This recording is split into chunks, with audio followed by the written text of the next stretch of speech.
Assalamualaikum warahmatullahi wabarakatuh. Saya Muhammad Naufal Haris bin Muhammad Khalil. Saya dari kumpulan 1.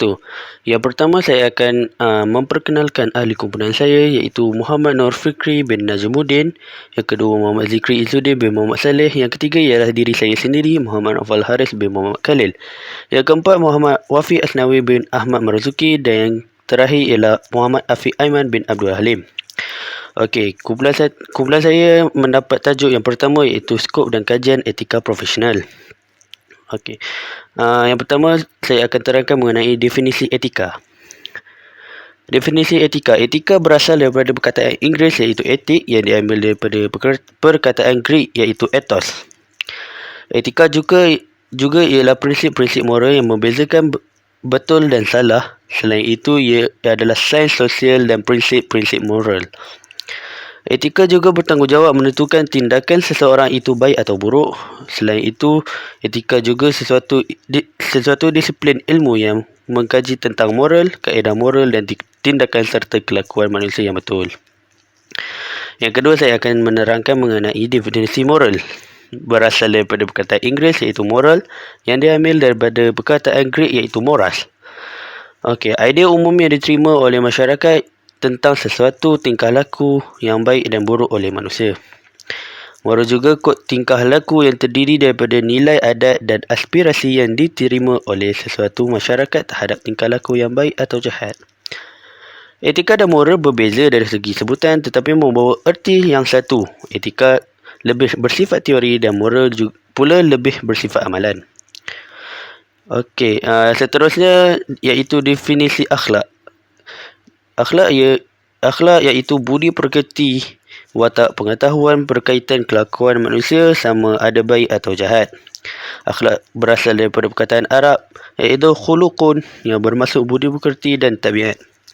Ilmu yang menentukan batas baik dan buruk, lahir dari batin yang bersumberkan wahyu Al-Quran dan As-Sunnah.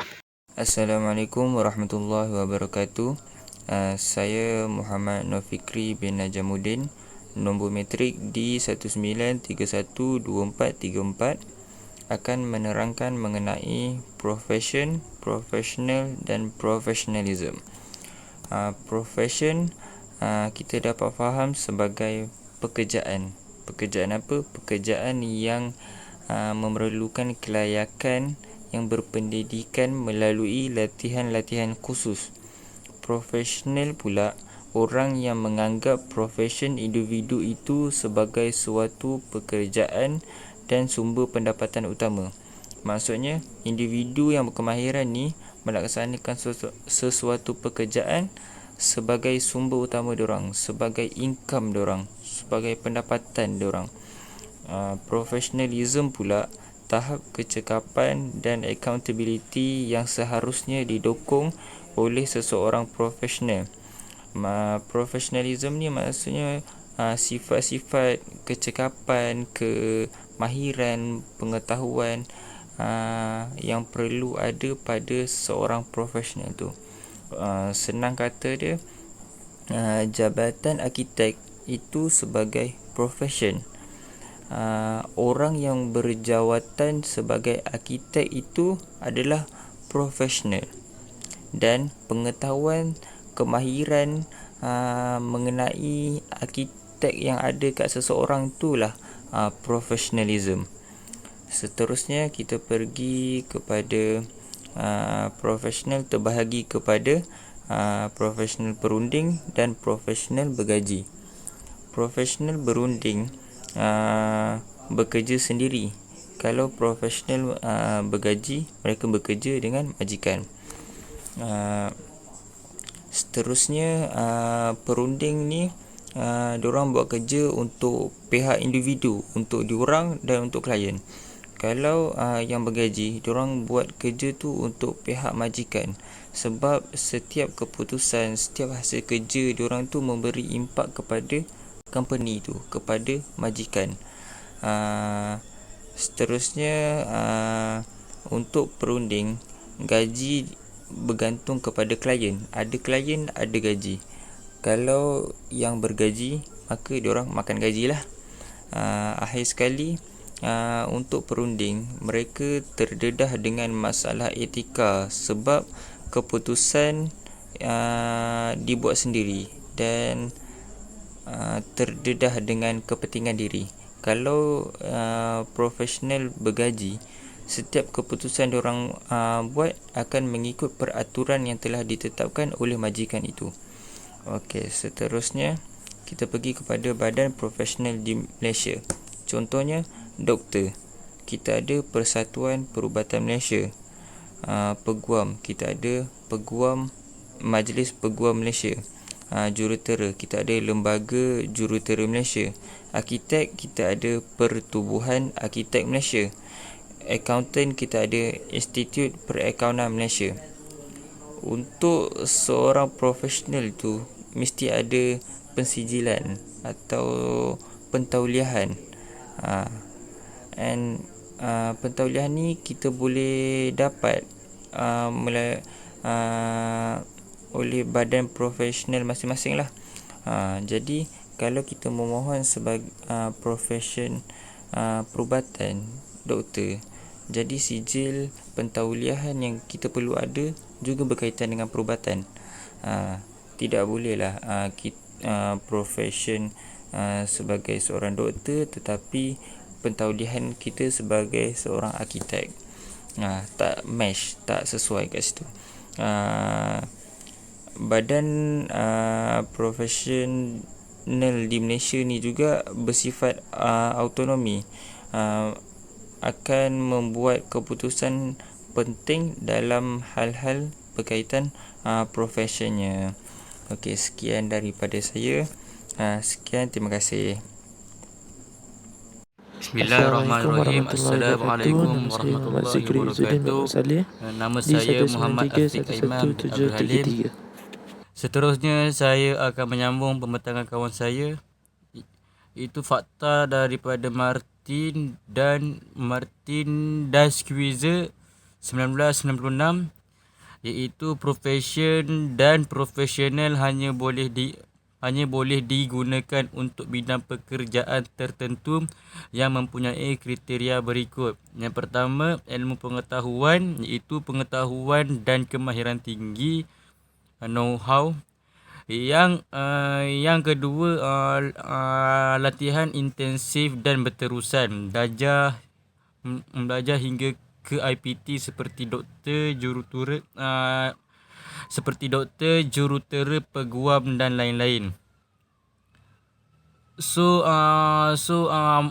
Maksudnya kalau seseorang itu, kalau dia lebih meminati ke arah tersebut, seseorang itu perlu mengambil bidang yang dia minat ataupun bidang yang dia boleh skor dengan baik lah. Iaitu seterusnya, perkhidmatan penting untuk masyarakat, iaitu diperlukan masyarakat setiap masa segenap lapisan di semua kawasan. Seterusnya etika profesional. Yang pertama, alat kawalan sosial terhadap golongan profesional seperti telefon pintar, komputer dan sebagainya.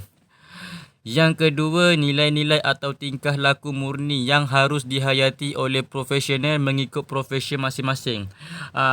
Iaitu kalau seseorang itu menggunakan teknologi canggih, mestilah perlulah menjaga tingkah laku ataupun nilai-nilai murni. Perlu dijaga dengan baik. Yang ketiga, tindakan-tindakan betul yang perlu diikuti dan tindakan-tindakan salah yang perlu dihindari. Maksudnya seseorang itu menggunakan teknologi canggih itu perlu digunakan dengan betul, dan tindakan-tindakan salah ataupun tindakan negatif perlulah dihindari. Yang keempat, mengekalkan integriti moral seseorang profesional itu. Seterusnya, membentuk nilai-nilai sekumpulan manusia yang sekumpulan manusia yang dilatih secara bersama, dibina untuk mengawal prestasi kerja atau cara menggunakan sumber. Maksudnya kalau sekumpulan manusia yang dilatih untuk melakukan sesuatu pekerjaan, perlulah mengawal prestasi kerja dengan baik, ataupun prestasi kerja tu kena cekap, atau cara penggunaan sumber yang baik. Seterusnya, peraturan dan nilai-nilai budaya profesional yang sama dengan masyarakat yang mereka wakili. Dan yang seterusnya, semasa membuat keputusan akan dicerminkan melalui peraturan dan nilai yang mereka bina itu.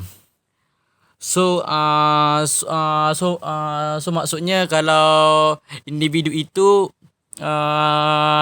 kalau dia nak buat satu keputusan, dia perlu cerminkan ataupun perlu berpandukan peraturan ataupun nilai sesuatu bidang yang ingin diceburinya.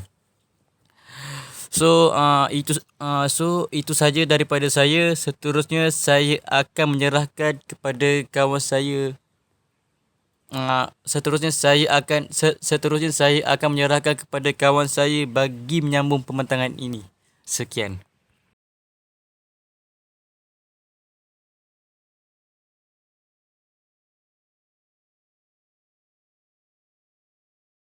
Okey, seterusnya kita akan masuk kepada faktor-faktor yang membentuk etika individu seseorang, di mana faktor-faktor ini terbagi kepada 5, iaitu pengaruh keluarga, pengaruh rakan sebaya, kemudian pengalaman hidup, seterusnya nilai dan moral peribadi seseorang, dan akhir sekali faktor keadaan. So kita masuk kepada faktor yang pertama, iaitu pengaruh keluarga. Dalam institusi kekeluargaan, kita sedia maklum bahawa ibu bapa menjadi pucuk utama, menjadi tunjang utama dalam mendidik kanak-kanak, di mana proses pembentukan piawai etika ini berlaku pada zaman kanak-kanak. Okay? So jika ibu bapa dan ahli keluarga menerapkan etika yang tinggi, menerapkan piawaian etika dalam kehidupan sehari-hari mereka, so kanak-kanak itu juga akan melakukan perkara yang sama. Okey, dia akan melakukan perkara yang sama, apa yang dibuat oleh ibu dan ayah mereka, apa yang dibuat oleh ahli keluarga mereka. Tambahan pula, jika ibu bapa itu memberi ganjaran kepada mereka jika mereka ikut, dan menghukum mereka jika mereka ingkar. Sebaliknya begitu juga jika ahli keluarga atau ibu bapa menerapkan piawaian etika yang rendah atau tidak beretika dalam kehidupan sehari-hari, maka kanak-kanak juga akan melakukan perkara yang sama. Mereka akan membentuk piawaian etika yang lebih rendah, okey, sehinggalah mereka meningkat membesar. Kemudian faktor yang kedua adalah rakan sebaya, pengaruh rakan sebaya atau pengaruh rakan-rakan. Macam saya cakap tadi, proses pembentukan piawai etika ini berlaku pada zaman kanak-kanak. Kebanyakan kanak-kanak pergi ke sekolah. So pergi sekolah mesti ada kawan. Okey, bukan kita kawan dengan batu, betul? So kita kawan dengan manusia. Bila kita berkawan dengan manusia itu ada kegiatan, ada perangai mencuri, melakukan vandalism, okey, dan sebagainya, maka kanak-kanak itu juga mungkin mengambil keputusan untuk melakukan perkara yang sama, okey, melakukan benda yang sama. Sebaliknya begitu juga jika rakan-rakannya itu menerapkan piawaian etika yang tinggi dan tolak melakukan perkara-perkara yang tak bermanfaat itu, vandalism, mencuri apa sebagainya tu, maka kanak-kanak juga akan menerapkan piawaian etika yang tinggi tersebut. Okey. So seterusnya kita akan masuk kepada pengalaman hidup. Normal dalam kehidupan kita mesti ada jatuh naik, kita ada positif and negatif, kita ada onak duri, okey.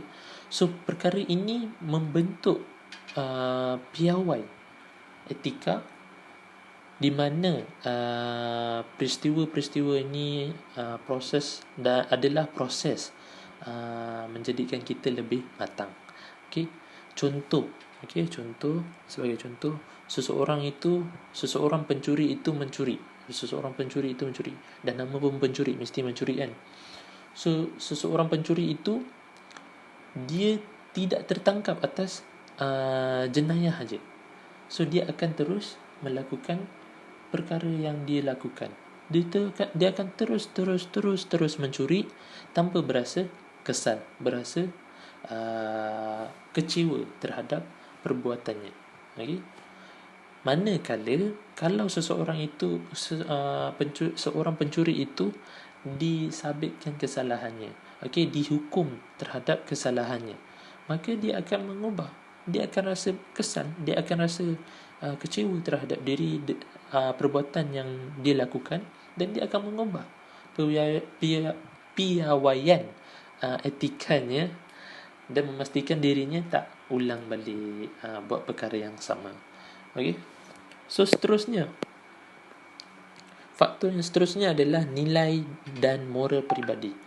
Nilai dan moral peribadi ini kita nak tengok nilai dan moral peribadi seseorang ini macam mana boleh mempengaruhi piawaian etika seseorang. Okey, contoh, seorang itu dia mata duitan. Dia mata duitan, dia nak diri dia lebih maju daripada orang, diri dia lagi hebat daripada orang lain. So dia mengutamakan diri dia, mengutamakan peribadi dia akan menerapkan kod etika peribadi yang bersifat mengejar kekayaan. Mengejar kepentingan diri sendiri tanpa menghiraukan kesannya terhadap orang lain, tanpa sebarang belas kasihan. Contohlah dekat satu kawasan ada penduduk. Penduduk ni penduduk setinggan. So ada orang beli tanah tu. Orang kaya beli tanah itu. Bila orang kaya itu membeli tanah itu, orang yang membeli tanah itu tidak menghiraukan penduduk setinggan yang duduk di situ. Mereka tiada rumah jika tanah mereka dibeli. Mereka tiada rumah, tak ada tempat tinggal jika tempat tinggal sekarang mereka itu dirobohkan untuk pembinaan bangunan. Untuk pembinaan bangunan kepentingan kepada orang kaya itu sendiri. So itu mempengaruhi piawaian etika seseorang. So seterusnya, faktor yang terakhir adalah faktor situasi atau keadaan di mana kita selalu mengamalkan etika dalam kehidupan seharian kita. Kita selalu mengamalkan sifat moral dalam kehidupan kita. Tetapi siapa sangka, sampai satu masa kita akan rasa keadaan mendesak kita,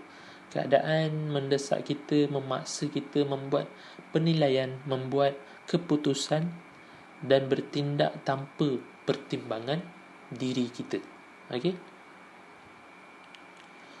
Contoh, ada sesetengah orang dia palsukan akaun perbelanjaan dia. Sebab apa? Sebab dia tak ada duit, sebab dia dalam keadaan terdesak. Sebab tu dia melakukan pemalsuan dalam akaun perbelanjaan. So contoh ini bukan nak bagi tahu bahawa keadaan ini mewajarkan kita untuk berlaku ketidakjujuran. Cuma kita nak memberi tahu, kita nak menyampaikan, menjelaskan konteks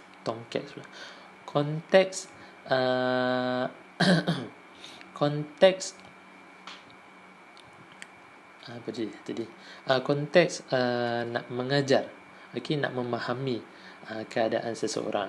Andai kata kalau kita dapati dia memalsukan akaun perbelanjaan, kita jangan terus marah dia, kita jangan terus hentam dia, okey, kita jangan terus maki dia, okey. Kita dengar cerita dia, kita dengar keadaan dia, kita faham keadaan dia dan kita tegur secara elok, okey. So itu juga adalah etika. Itu juga adalah etika dalam kehidupan seharian. So faktor situasi juga, faktor keadaan ini juga mempengaruhi piawaian etika.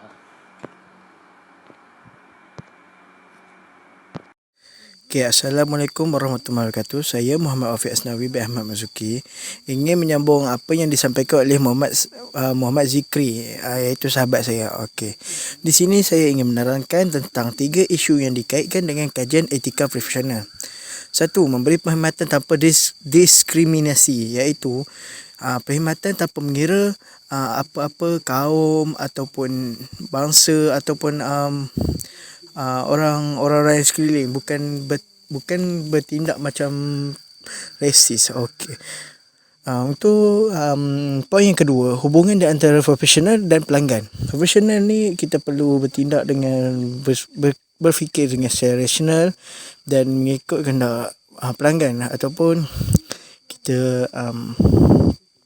kita perlulah berfikir dengan secara profesional. Okey. Pada yang ketiga, pada poin yang ketiga, iaitu kesan tingkah laku profesional terhadap pelanggan. Okey, kesan-kesannya ialah seperti dalam kita punya hubungan dengan pelanggan semakin rapat. Okey. Di sini pada slide ini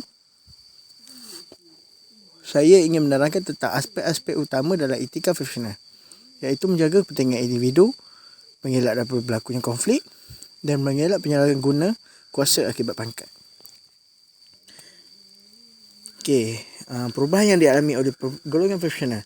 Antaranya golongan secara individu bertukar kepada golongan secara kumpulan. Selain itu, penggunaan ilmu dalam satu disiplin bertukar kepada pelbagai disiplin ilmu. Ketiga, perkhidmatan secara percuma kepada secara bayar, seperti sebelum kita menjadi profesional, kita dalam orang takkan bayar untuk perkhidmatan kita, tapi apabila kita sudah profesional, kita boleh menjalankan perkhidmatan kita secara berbayar. Okey, peluang penilaian daripada rakan semakin bertambah, iaitu rating yang diberi oleh selalunya rating ini diberi secara bintang. Okey, peluang penilaian dari kebersendirian dalam hubungan profesional klien mula berkurangan. Okey, kepentingan kajian etika profesional. Kepentingan kajian etika ialah menyedarkan golongan profesional tentang kepentingan amalan etika dalam profesion mereka. Iaitu kedua, mewujudkan autonomi moral, iaitu kebolehsanan menggunakan pemandangan moral yang sesuai dengan asas kemanusiaan. Ketiga, membina kemahiran tertentu yang membantu profesional mengikuti langkah-langkah tersebut dengan lebih yakin. Okey, sekian dari saya Muhammad Afiq Asnawi bin Ahmad Mazuki.